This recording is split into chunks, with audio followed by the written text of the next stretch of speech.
جنات نظر کیوں نہیں آتے؟ آئیے جانتے ہیں سائنسی تجزیہ۔ جنات اللہ کی مخلوق ہی ہمارا یقین ہے، وہ آگ سے پیدا کیے گئے ہیں، ان میں شیاطین اور نیک صفت بھی موجود ہیں، اور اس پر بہت کچھ لکھا اور پڑھا جا چکا ہے۔ آج ہم جانتے ہیں سائنٹیفک تشریح کہ کیا وہ ہمارے درمیان موجود ہیں، اور سب سے زیادہ اہم سوال کہ ہم انہیں دیکھ کیوں نہیں سکتے۔ لفظ جن کا مؤخذ ہے نظر نہ آنے والی چیز، اور اسی سے جنت یا جنین جیسے الفاظ بھی وجود میں آئے۔ جنات آخر نظر کیوں نہیں آتے؟ اس کی دو وجوہات بیان کی جا سکتی ہیں۔ پہلی وجہ یہ کہ انسان کا ویژن بہت محدود ہے۔ اللہ تعالیٰ نے اس کائنات میں جو الیکٹرو میگنیٹک اسپیکٹرم بنایا ہے، اس کے تحت روشنی 19 اقسام کی ہے، جس میں سے ہم صرف ایک قسم کی روشنی دیکھ سکتے ہیں، جو 7 رنگوں پر مشتمل ہوتی ہے۔ میں آپ کو چند مشہور اقسام کی روشنیوں کے بارے میں مختصراً بتاتا ہوں۔ اگر آپ گیما ویژن میں دیکھنے کے قابل ہو جائیں تو آپ کو دنیا میں موجود ریڈیشنز نظر آنا شروع ہو جائیں گی۔ ایسے ہی اگر آپ ایک مشہور ویژن ایکس رے ویژن میں دیکھنے کے قابل ہو جائیں تو آپ کے لیے موٹی دیواروں کے اندر دیکھنے کی اہلیت پیدا ہو جائے گی۔ روشنی کی ایک اور قسم کو دیکھنے کی صلاحیت الٹرا وائلٹ ویژن کی ہوگی، جو آپ کو انرجی دیکھنے کے قابل بنا دے گی۔ اور اس کے علاوہ مائکرو ویو ویژن اور ریڈیو ویو ویژن کل ملا کر 19 اقسام کی روشنی میں دیکھنے کی صلاحیت سپر پاور محسوس ہونے لگتی ہے۔ کائنات میں پائی جانے والی تمام چیزوں کو اگر 1 میٹر کے اندر سمو دیا جائے تو انسانی آنکھ صرف 300 نینو میٹر کے اندر موجود چیزوں کو دیکھ پائے گی، جس کا آسان الفاظ میں مطلب یہ ہے کہ ہم کل کائنات کا صرف 0.00003% حصہ ہی دیکھ سکتے ہیں۔ انسانی آنکھ کو دکھائی جانے والی روشنی ویزیبل لائٹ کہلاتی ہے، اور یہ الٹرا وائلٹ اور انفرا ریڈ کے درمیان پایا جانے والا چھوٹا سا حصہ ہے۔ ہماری ہی دنیا میں ایسی مخلوقات ہیں جن کا ویژول اسپیکٹرم ہم سے مختلف ہے۔ سانپ انفرا ریڈ بھی دیکھ سکتا ہے، ایسے ہی شہد کی مکھی الٹرا وائلٹ دیکھ سکتی ہے۔ دنیا میں سب سے زیادہ رنگ مینٹس شنب کی آنکھ دیکھ سکتی ہے۔ الو کو رات کے گھوپ اندھیرے میں بھی ویسے رنگ نظر آتے ہیں جیسے انسان کو دن میں۔ امریکن کوک نامی پرندہ ایک ہی وقت میں 180 ڈگری کا منظر دیکھ سکتا ہے، جبکہ گھریلو بکری 320 ڈگری تک کا ویو دیکھ سکتی ہے۔ درختوں میں پایا جانے والا گرگٹ ایک ہی وقت میں 2 مختلف سمتوں میں دیکھ سکتا ہے، جبکہ افریقہ میں پایا جانے والا پرونگز نامی ہرن ایک صاف رات میں سیارے سیٹرن کے دائرے تک دیکھ سکتا ہے۔ اب آپ اندازہ کر سکتے ہیں کہ انسان کی دیکھنے کی حس کس قدر محدود ہے، اور وہ اکثر ان چیزوں کو نہیں دیکھ پاتا جو جانور دیکھتے ہیں۔ ترمذی شریف کی حدیث نمبر 3459 کے مطابق نبی کریم صلی اللہ علیہ وسلم نے فرمایا کہ جب تم مرغ کی آواز سنو تو اس سے اللہ کا فضل مانگو، کیونکہ وہ اس وقت بولتا ہے جب وہ فرشتے کو دیکھتا ہے، اور جب گدھے کے رینگنے کی آواز سنو تو شیطان مردود سے اللہ کی پناہ مانگو، کیونکہ اس وقت وہ شیطان کو دیکھ رہا ہوتا ہے۔ تو جب میں نے مرغ کی آنکھ کی ساخت پر تحقیق کی تو مجھے یہ جان کر حیرت ہوئی کہ مرغ کی آنکھ انسانی آنکھ سے 2 باتوں میں بہتر ہے۔ پہلی بات یہ کہ جہاں انسانی آنکھ میں 2 قسم کے لائٹ ریسیپٹرز ہوتے ہیں، وہاں مرغ کی آنکھ میں 5 قسم کے لائٹ ریسیپٹرز ہوتے ہیں۔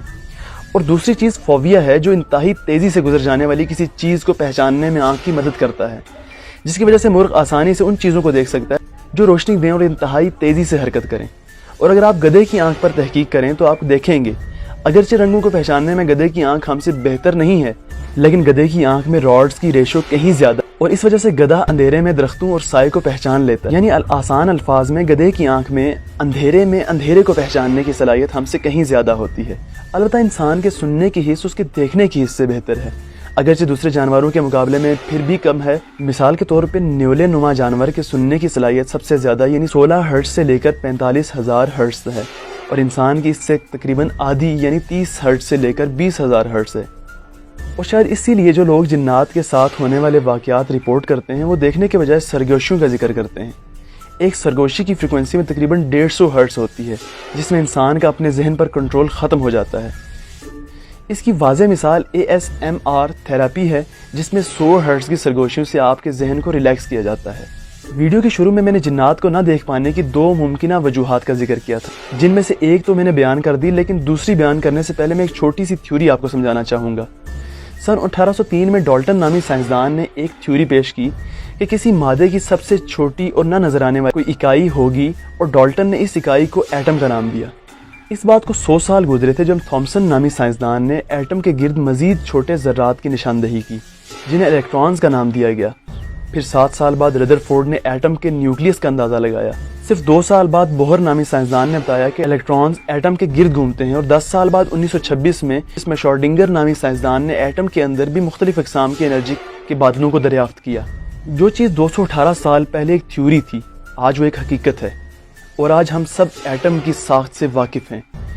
حالانکہ سب دیکھ پانا آنکھ کے لیے آج بھی ممکن نہیں، ایسے ہی ایک تھیوری 1960 میں پیش کی گئی جسے اسٹرنگ تھیوری کہتے ہیں۔ اس کی ڈیٹیلز بتانے سے پہلے میں ایک بات واضح کرنا ضروری سمجھتا ہوں، انسان کی حرکت آگے اور پیچھے، دائیں اور بائیں، اوپر اور نیچے ہونا ممکن ہے، جسے 3 ڈائمنشنز یعنی 3D کہتے ہیں۔ ہماری دنیا یا ہمارا عالم انہی 3 ڈائمنشنز کے اندر قید ہے، ہم اس سے باہر نہیں نکل سکتے، لیکن اسٹرنگز تھیوری کے مطابق مزید 11 ڈائمنشنز موجود ہیں۔ میں ان 11 کی 11 ڈائمنشنز میں ممکن ہو سکنے والی بات بتاؤں گا۔ اگر آپ پہلی ڈائمنشن میں ہوں تو آپ آگے اور پیچھے کی حرکت کر سکیں گے، اگر آپ دوسری ڈائمنشن میں داخل ہو جائیں تو آپ آگے پیچھے اور دائیں بائیں کی حرکت کر سکیں گے، تیسری ڈائمنشن میں آپ آگے پیچھے دائیں بائیں اور اوپر نیچے کی طرف حرکت کر سکیں گے۔ اگر آپ کسی طرح سے چوتھی ڈائمنشن میں داخل ہو جائیں تو آپ وقت میں بھی حرکت کر سکیں گے۔ 5ویں ڈائمنشن میں داخل ہونے پر آپ اس عالم سے نکل کر کسی دوسرے عالم میں داخل ہونے کے قابل ہو جائیں گے، جیسا کہ عالم ارواح۔ 6ٹھی ڈائمنشن میں آپ 2 یا 2 سے زیادہ عالموں میں حرکت کرنے کے قابل ہو جائیں گے، اور میرے ذہن میں عالم اسباب کے ساتھ عالم ارواح اور عالم برزخ کا نام آتا ہے۔ 7ویں ڈائمنشن آپ کو اس قابل بنا دے گی کہ اس عالم میں بھی جا سکیں جو کائنات کی تخلیق سے پہلے تھا۔ 8ویں ڈائمنشن آپ کو تخلیق سے پہلے کی بھی مختلف عالموں میں لے جانے کے قابل ہوگی، اور 9ویں ڈائمنشن ایسے عالموں کا سیٹ ہوگا جن میں سے ہر عالم میں فزکس کے قوانین ایک دوسرے سے بالکل مختلف ہوں گے۔ ممکن ہے کہ وہاں کا ایک دن ہمارے 50,000 سال کے برابر ہو۔ اور آخری اور 10ویں ڈائمنشن، اس میں آپ جو بھی تصور کر سکتے ہیں اور جو بھی سوچ سکتے ہیں اور جو بھی آپ کے خیال میں گزر سکتا ہے، اس ڈائمنشن میں وہ سب کچھ ممکن ہوگا۔ اور شعیب گیلانی کے طور پر میری ذاتی رائے کے مطابق جنت شاید اسی ڈائمنشن سے بھی ایک درجہ آگے کی جگہ ہے، کیونکہ حدیث قدسی میں آتا ہے کہ جنت میں میرے بندے کو وہ کچھ میسر ہوگا جس کے بارے میں نہ کبھی کسی آنکھ نے دیکھا ہے، نہ کبھی کسی کان نے سنا ہے، اور نہ کبھی کسی دل میں اس کا خیال گزرا۔ اور دوسری جگہ یہ بھی آتا ہے کہ میرا بندہ وہاں جس چیز کی بھی خواہش کرے گا وہ اس کے سامنے موجود ہوگی۔ بالیقین جنات ہم سے اوپر کی ڈائمنشن کے بینگز ہیں، اور یہ وہ دوسری سائنٹیفک وجہ ہے کہ جس کی بنا پر ہم انہیں نہیں دیکھ سکتے۔ ان 10 ڈائمنشنز کے بارے میں جاننے کے بعد آپ یہ سمجھ سکتے ہیں کہ جنات کے بارے میں قرآن ہمیں ایسا کیوں کہتا ہے کہ وہ تمہیں وہاں سے دیکھتے ہیں جہاں سے تم انہیں نہیں دیکھ سکتے، یا پھر عفریت اتنی تیزی سے سفر کیسے کر سکتے ہیں، جیسے سورہ سبا میں ذکر ہے کہ ایک عفریت نے حضرت سلیمان علیہ السلام کے سامنے ملکہ بلقیس کا تخت لانے کا دعویٰ کیا تھا، یا پھر کشش ثقل کا ان کے اوپر اثر کیوں نہیں ہوتا اور وہ اڑتے پھرتے ہیں، یا پھر کئی دوسرے سوالات جیسے عالم برزخ جہاں روحیں جاتی ہیں، عالم ارواح جہاں تخلیق سے پہلے اللہ تعالیٰ نے تمام ارواح سے عہد لیا تھا کہ تم کسی اور کی عبادت نہیں کرو گے، اور سب نے ہوش میں اقرار کیا تھا، یا قیامت کے روز دن کیسے مختلف ہوں گے، یا شہداء کی زندگی کس عالم میں ممکن ہے۔ ان تمام عالموں یعنی عالم برزخ، عالم ارواح یا عالم جنات کے بارے میں تحقیقی طور پر سوچنا ایک بات، لیکن جس چیز نے ذاتی طور پر میرے دل کو چھوا وہ سورہ فاتحہ کی ابتدائی آیت ہے، الحمدللہ رب العالمین، تمام تعریفیں اس اللہ کی جو تمام عالموں کا رب ہے۔ اور میں سمجھتا ہوں کہ تمام عالم کے الفاظ کا جو اثر میں اب اپنے دل پر محسوس کرتا ہوں پہلے کبھی محسوس نہیں کیا تھا۔ ملتے ہیں کسی ایسی ویڈیو کے ساتھ، اپنا خیال رکھیے گا، اللہ نگہبان۔